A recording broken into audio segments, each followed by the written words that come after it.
Assalamualaikum warahmatullahi wabarakatuh. Perkenalkan, nama saya Muhammad Lutfi, salah satu dosen dari Prodi D3 Teknik Mesin Politeknik Negeri Indramayu. Pada kesempatan kali ini saya akan menjelaskan tentang salah satu mata kuliah yang saya ampu yang juga diajukan untuk pernyataan diri dosen dalam unjuk kerja Tridharma Perguruan Tinggi atau PDD-UKT-PT bidang pengajaran. Mata kuliah ini adalah Mekanika Fluida, mata kuliah teori yang diajarkan ke mahasiswa di semester 1 dengan bobot SKS 2 SKS.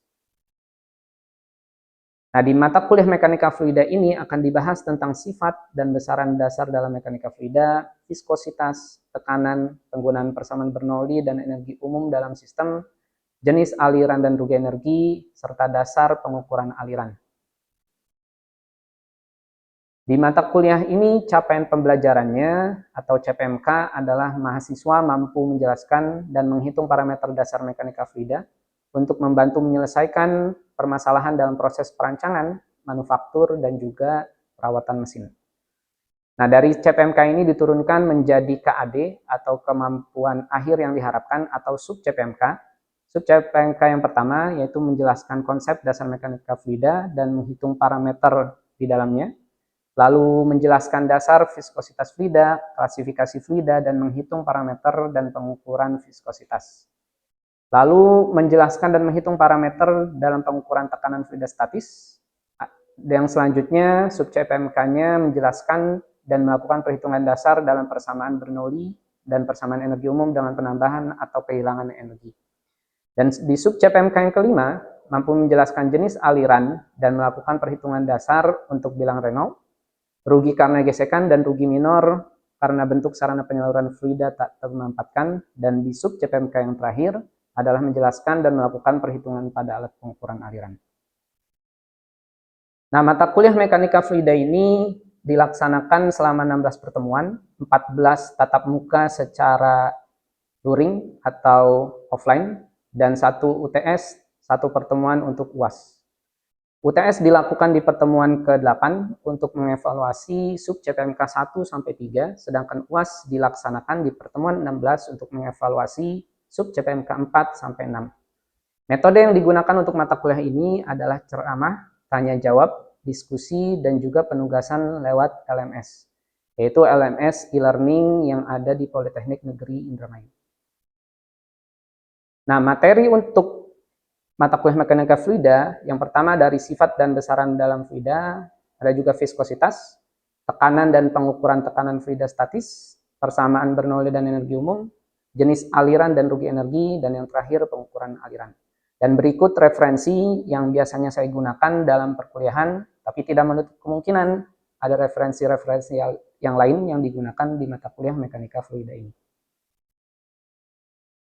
Nah, interaksi antara dosen dan mahasiswa. Ini saya ambil secara garis besar dari seluruh pertemuan. Jadi di pertemuan pertama biasanya saya menjelaskan tentang kontrak kuliah. Tapi di pertemuan yang lain secara umum yang saya lakukan adalah mengulas singkat materi dari pertemuan sebelumnya atau mengadakan kuis. Lalu untuk mahasiswa ada tanya jawab terkait materi di pertemuan sebelumnya atau tugas atau latihan yang belum dipahami.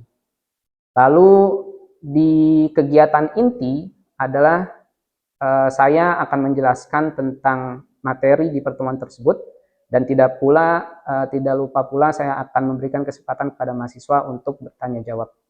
Sedangkan mahasiswa mendengarkan materi yang disampaikan, bertanya tentang apa yang tidak dipahami, lalu menjawab pertanyaan yang diajukan oleh saya selaku dosen.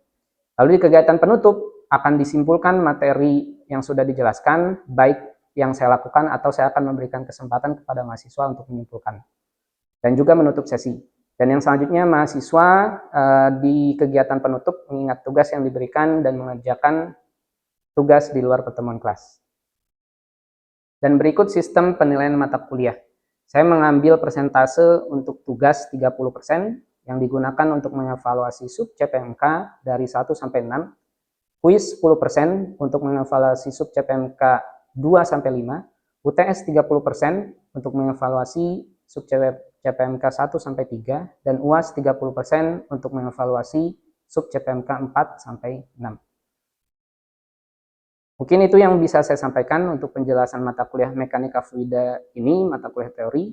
Yang selanjutnya akan disampaikan juga video tentang pembelajaran mekanika fluida. Terima kasih. Assalamualaikum warahmatullahi wabarakatuh. Oke, assalamualaikum warahmatullahi wabarakatuh. Waalaikumsalam. Gimana kabarnya teman-teman semua? Baik. Alhamdulillah baik semua ya. Oke, di pertemuan kali ini di mata kuliah mekanika fluida, kita akan melanjutkan pembahasan kita di pertemuan yang sekarang berarti pertemuan 13. Nah, di pertemuan 13 ini masih melanjutkan tema tentang jenis aliran dan kehilangan energi. Jadi jenis aliran dan kehilangan energi ini akan dibahas di 3 pertemuan, di pertemuan 12, 13, 14, dan kita sekarang masuk ke pertemuan 13. Nah, kemampuan akhir yang direncanakan, saya refresh lagi, jadi dari 3 pertemuan ini, teman-teman diharapkan nantinya ketika sudah mempelajari bab ini, bisa menjelaskan jenis aliran, dan melakukan perhitungan dasar untuk bilangan Reynolds, rugi karena gesekan, dan rugi minor karena bentuk sarana penyaluran fluida tak termampatkan. Nah, pembahasan di 3 pertemuan yang sudah dijelaskan di pertemuan sebelumnya juga, saya refresh lagi. Jadi kita akan mempelajari tentang bilangan Reynolds. Ini udah kita pelajari di pertemuan sebelumnya. Lalu nanti di pertemuan kali ini kita masuk ke rugi karena gesekan, dan yang terakhir di pertemuan nanti selanjutnya di rugi minor. Oke, ini yang kita pelajari di pertemuan sebelumnya, yaitu tentang pembahasan bilangan Reynolds dan klasifikasi jenis aliran berdasarkan bilangan Reynolds. Jadi yang seperti yang telah dijelaskan sebelumnya, ada beberapa jenis aliran, dari mulai aliran laminer, lalu turbulen, dan juga antara laminer dan turbulen itu ada zona kritis, dan itu ditentukan oleh bilangan bilangan Reynolds. Kenapa kita memerlukan bilangan Reynolds? Di sini bilangan Reynolds nanti digunakan untuk menghitung head loss atau rugi energi. Jadi di pertemuan sebelumnya juga telah dibahas, ini klasifikasinya, ada aliran laminer, ada bagian kritis, aliran turbulen. Dan ketiga-tiganya ini diklasifikasikan berdasarkan besarnya bilangan Reynolds. Kalau bilangan Reynolds-nya kurang dari 2000, maka masuknya ke aliran laminer. Kalau lebih besar dari 4000, ini masuknya ke kategori aliran turbulen. Dan kalau misalkan bilangan Reynolds-nya antara 2000 sampai 4000, ini masuknya ke bagian kritis. Nah, di pertemuan sebelumnya juga telah dibahas tentang persamaan energi. Jadi di persamaan energi ini biasanya digunakan, salah satu contoh aplikasinya itu untuk menentukan pressure loss atau kehilangan tekanan atau pressure drop. Jadi penurunan tekanan ini bisa kita hitung menggunakan persamaan yang ada di sini dengan memilih 2 titik acuan antara titik acuan yang pertama dengan titik acuan yang kedua. Jadi itu biasanya digunakan, salah satu contohnya misalkan dalam aliran pipa, yang pipanya ini misalkan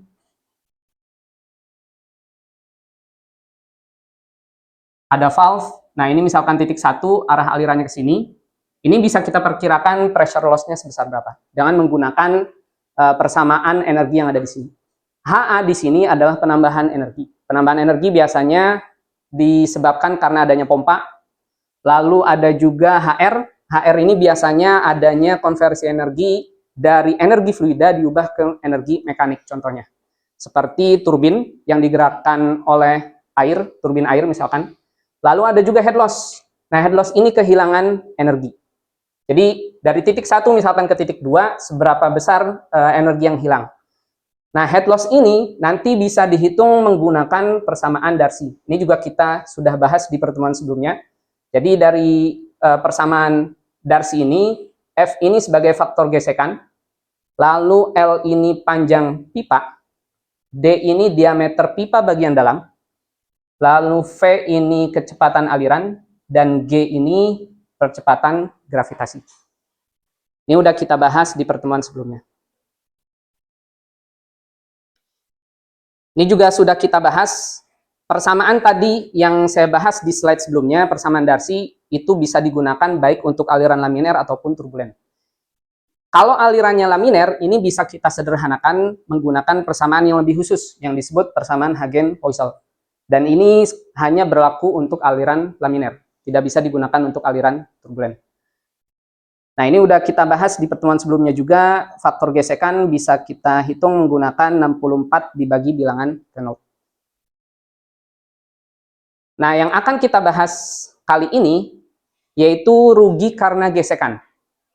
Nah, di beberapa slide sebelumnya, itu ada persamaan energi. Yang persamaan energi tersebut, salah satu komponen di persamaan energi adalah head loss. Nah, untuk menghitung head loss, itu dibutuhkan faktor gesekan atau F. F ini yang nantinya menentukan seberapa besar kehilangan energi ketika fluida berpindah, khususnya dalam hal ini yang kita bahas, fluidanya fluida cair atau tidak termampatkan, dari titik satu ke titik selanjutnya. Nah, untuk rugi karena gesekan ini, F-nya itu nanti bisa dihitung atau diperkirakan menggunakan dua informasi.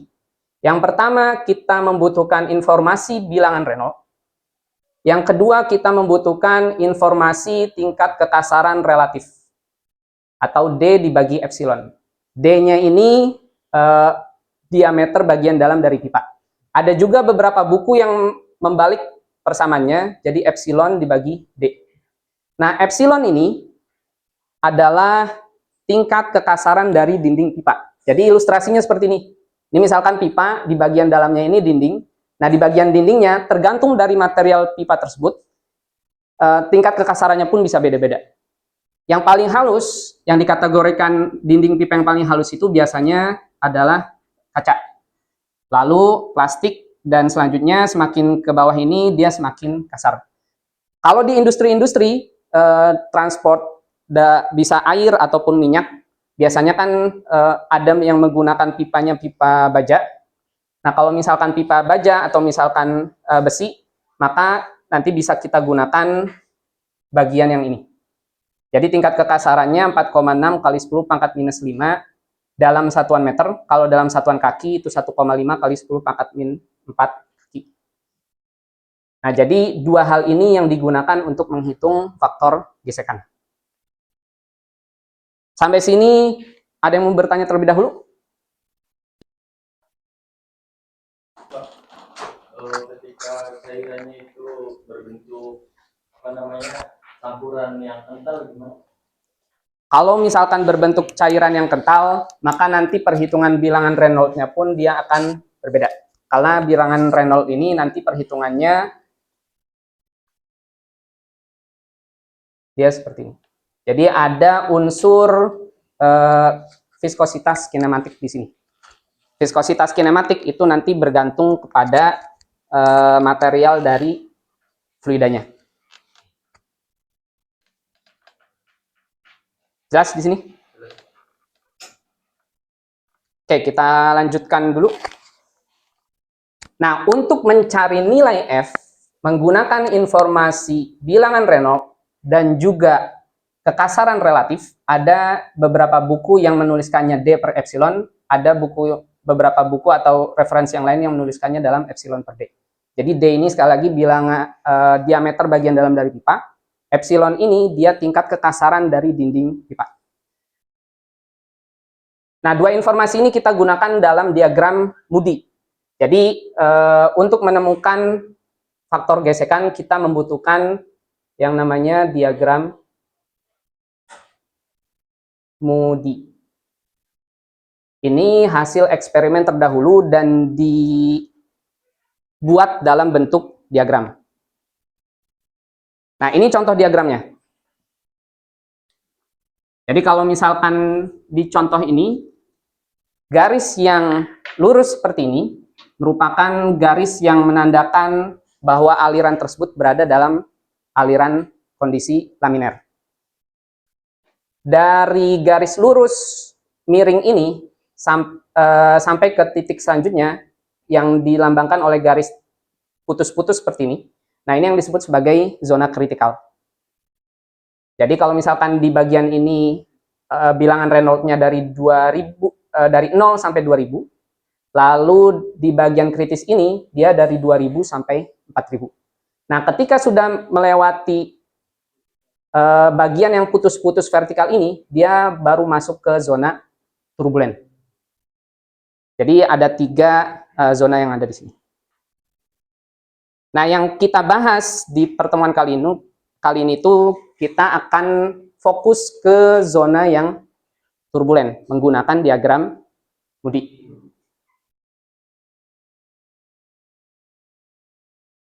Ada yang mau ditanyakan dulu sampai sini?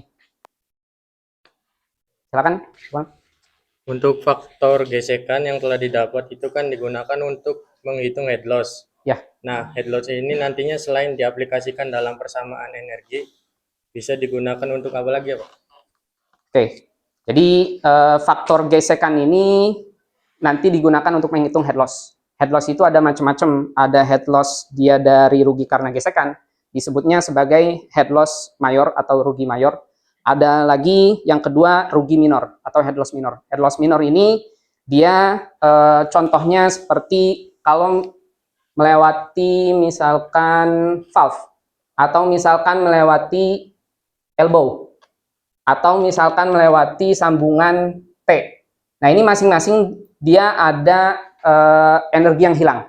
Energi yang hilangnya berbeda-beda. Atau misalkan dari bagian reservoir ini keluar ke pipa. Ini pun ada kehilangan energi. Nah, selain digunakan untuk menghitung pressure loss, ya dari persamaan energi yang tadi saya jelaskan, head loss juga ini nanti bisa digunakan untuk menghitung net positive suction head atau NPSH. Ini nanti digunakannya untuk maintenance pompa. Jadi NPSH ini digunakan supaya ketika aliran fluida, khususnya cairan melewati pipa atau nanti mau masuk ke pompa, itu diusahakan tidak ada kavitasi. Kavitasi itu adalah gelembung yang terbentuk ketika NPSH-nya tidak sesuai dengan kriteria tertentu. Dan ini nanti kalian dapatkan di mata kuliah di semester selanjutnya di pemeliharaan pompa dan kompresor. Jadi NPSH ini nanti kalian pelajari lebih lengkapnya di mata kuliah di semester selanjutnya. Jelas? Oke, sekarang kita coba menggunakan diagram Moody. Jadi di diagram Moody ini seperti yang tadi saya jelaskan, digunakan untuk menghitung F. Tadi F ini apa? Faktor gesekan. Faktor gesekan kita perlu bilangan Reynolds. Dan informasi kedua apa? D per epsilon. Atau ada yang menyebutnya epsilon per D. Nah, bilangan Reynolds ini nanti kita, kalau misalkan kita sudah dapat bilangan Reynolds-nya, misalkan di 10 pangkat 5. 10 pangkat 5 berarti 10, 100.000 ya. Nah, jadi 100.000 ini nanti ditarik ke bagian atas, kalau misalkan bilangan Reynolds-nya ketemu di 100.000. Lalu dari D per epsilonnya, nanti kita tarik garis juga. Misalkan hasil perhitungan bilangan Reynolds-nya itu kita dapat 5.000. Nah, 5.000 ini kita tarik mengikuti garis yang warna biru.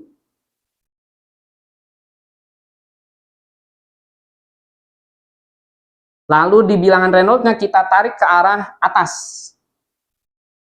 Sampai kita ketemu titik pertemuan antara garis D per epsilon dengan garis bilangan Reynolds.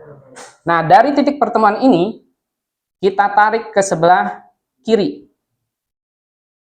Kita tarik ke sebelah kiri.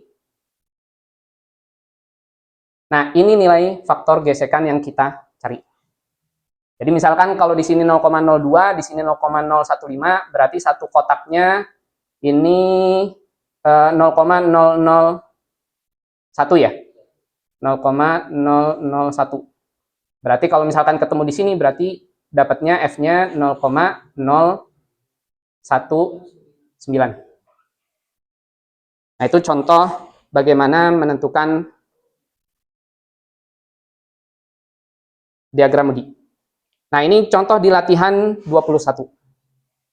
Jadi di latihan 21, tentukan faktor gesekan F jika etanol pada suhu 25 derajat Celcius, massa jenisnya 787 kg per meter kubik, viskositas dinamiknya 0,001 Pascal second, PAS ini berarti Pascal second ya.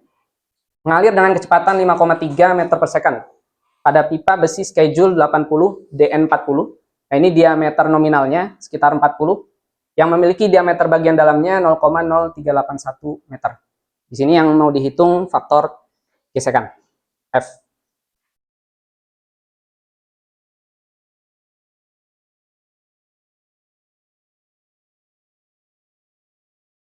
Nah, ini saya sudah rangkumkan. Jadi di latihan 21, kita perlu menuliskan terlebih dahulu informasi apa saja yang diketahui dari mulai massa jenis 787 kg per meter kubik, lalu viskositas dinamik. Jadi mu ini viskositas dinamik. Ada viskositas kinematik, ada viskositas dinamik. Nah, ini nilainya 0,001 Pascal second. Lalu V yang di sini bukan viskositas kinematik, tapi kecepatan aliran. Jadi kalau misalkan V lambangnya seperti ini, kalau misalkan di mata kuliah saya, ini kecepatan aliran. Kalau misalkan lambang V-nya seperti ini untuk viskositas kinematik. Lalu diameter bagian dalamnya 0,0381. Nah, yang tadi saya jelaskan, F ini membutuhkan dua informasi, bilangan Reynolds dan kekasaran relatif. Kita hitung terlebih dahulu bilangan Reynolds. Bilangan Reynolds ini rumusnya bisa menggunakan rumus yang ada di sini. Jadi bilangan Reynolds sama dengan kecepatan aliran dikali diameter pipa bagian dalam dikali massa jenis dibagi viskositas dinamik. Nah, dari sini kita masukkan informasi yang sudah diketahui, kecepatan alirannya 5,3, lalu diameter bagian dalamnya 0,0381, lalu massa jenisnya 787, dan viskositas dinamiknya itu 0,001 Pascal second. Semuanya ini harus dalam sistem satuan baku internasional. Jadi kalau misalkan berbeda sistem, maka nanti hitungannya akan salah. Nah, dari sini kalau misalkan dihitung, didapatlah bilangan Reynolds-nya 1,59 kali 10 pangkat 5 untuk bilangan Reynolds. Bilangan Reynolds ini tidak ada satuannya, dia dimensionless atau parameter yang tidak bersatuan. Atau kita tulis 159.000. Nah, karena bilangan Reynolds-nya lebih dari 4.000, kalau lebih dari 4.000 berarti masuknya laminar atau turbulen? Turbulen. Lebih dari 4.000 masuknya turbulen.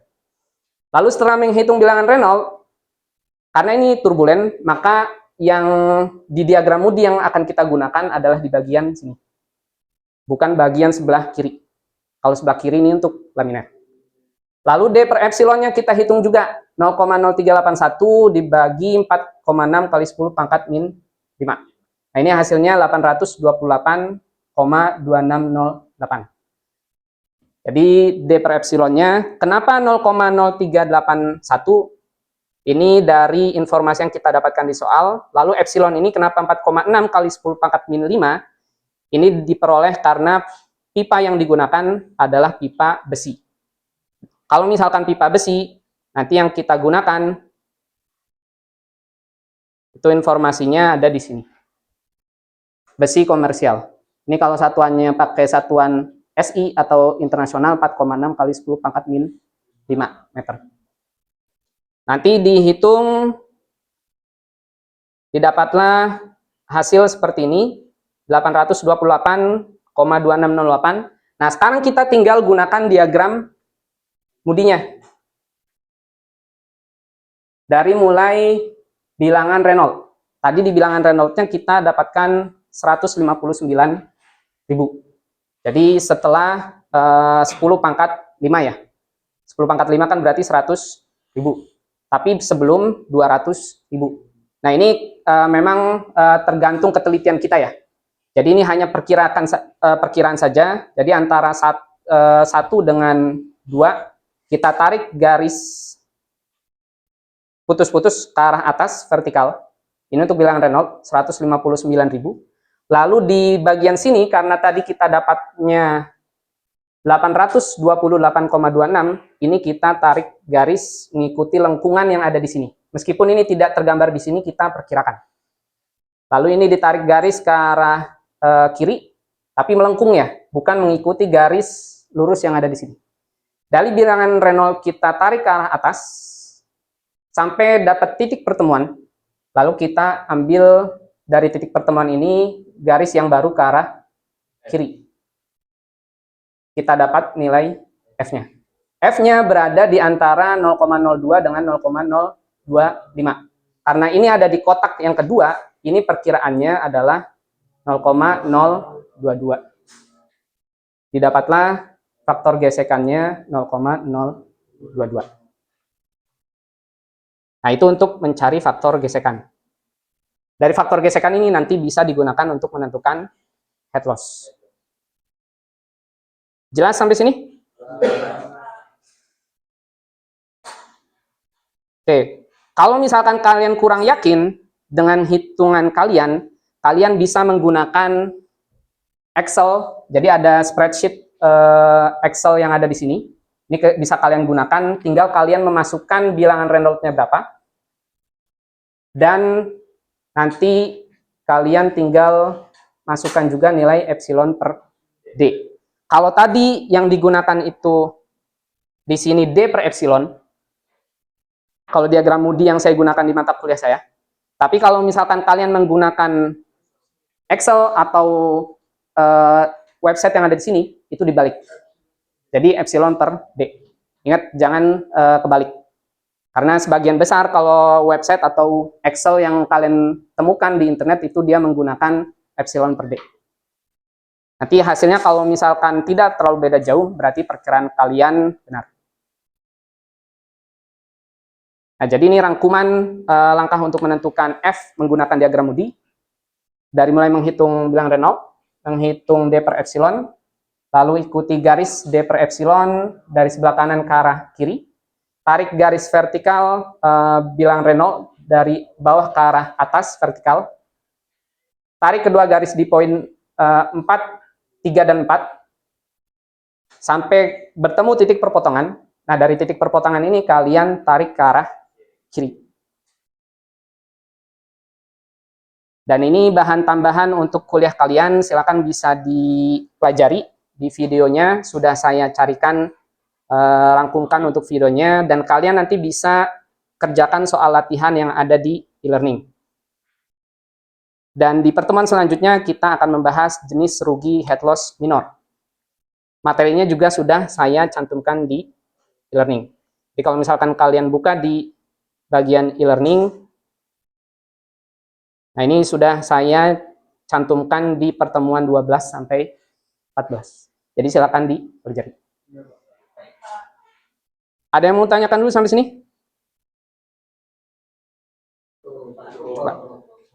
Oke, kalau tidak ada yang ditanyakan, kita cukupkan untuk pertemuan kali ini. Jangan lupa soal latihannya dipelajari ya. Dan videonya pelajari. Saya cukupkan sekian, kurang lebihnya mohon maaf. Assalamualaikum warahmatullahi wabarakatuh. Waalaikumsalam.